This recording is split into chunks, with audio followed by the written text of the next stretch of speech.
ಇನ್ನು ರಾಜ್ಯ ಕಾಂಗ್ರೆಸ್ನಲ್ಲಿ ಸಿಎಂ ಬದಲಾವಣೆಯ ಕುರಿತಂತೆ ದೊಡ್ಡ ಮಟ್ಟದಲ್ಲಿ ಚರ್ಚೆ ಸಾಗ್ತಾ ಇದೆ. ಇನ್ನೊಂದೆಡೆ ಸಚಿವ ಚೆಲುವರಾಯಸ್ವಾಮಿ ಸಿಎಂ ಆಗಲಿ ಅಂತ ಹೇಳಿ ಪೂಜೆಯನ್ನ ಮಾಡಿಸಿದ್ದಾರೆ. ಹರಕೆ ಹೊತ್ತು ಕುಟುಂಬದೊಂದಿಗೆ ತಿರುಪತಿಗೆ ಪಾದಯಾತ್ರೆಯನ್ನ ಮಾಡಿದ್ದಾರೆ.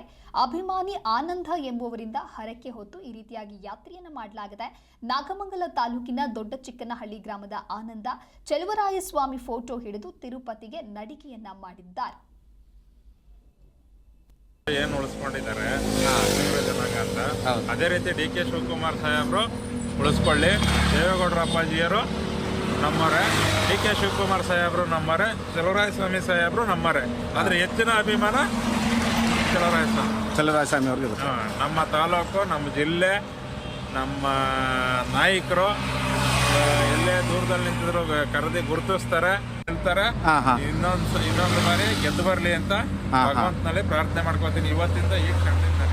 ಗೆದ್ದು ಬಂದು ಮುಂದೆ ಯಾವ್ಯಾವ ಪಟ್ಟಣ ಅಲಂಕರಿಸಬೇಕು ಅಂತ ನಿಮ್ಮ ಅಭಿಲಾಷೆ? ನನ್ನ ಆಸೆ ಒಂದ್ಸರಿ ನಮ್ಮ ಮಂಡ್ಯ ಜಿಲ್ಲೆಯಲ್ಲಿ ಚೀಫ್ ಮಿನಿಸ್ಟರ್ ಆಗಿದ್ರು. ಒಂದು ಚೀಫ್ ಮಿನಿಸ್ಟರ್ ಆಗ ವ್ಯಕ್ತಿತ್ವ ಇರೋಂಥದ್ದು ಚೆಲುವರಾಯಸ್ವಾಮಿ. ಆದ್ರಿಂದ ಈ ಬಾರಿ ಒಂದು ಬಾರಿನಾರು ನಮ್ಮ ಮಂಡ್ಯ ಜಿಲ್ಲೆಯಿಂದ ಎಸ್.ಎಂ. ಕೃಷ್ಣವ್ರು ಕೊಟ್ಟಮೇಲೆ ಚೆಲುವರಾಯಸ್ವಾಮಿಯವರು ಒಂದು ನಮ್ಮ ರಾಜ್ಯದ ಮುಖ್ಯಮಂತ್ರಿಗಳಾಗಿ ಇನ್ನೂ ಹೆಚ್ಚಿನ ರೀತಿ ನಮ್ಮ ಜಿಲ್ಲೆಗೆ ಅನುದಾನ ತಂದು ಅಭಿವೃದ್ಧಿ ಮಾಡಿ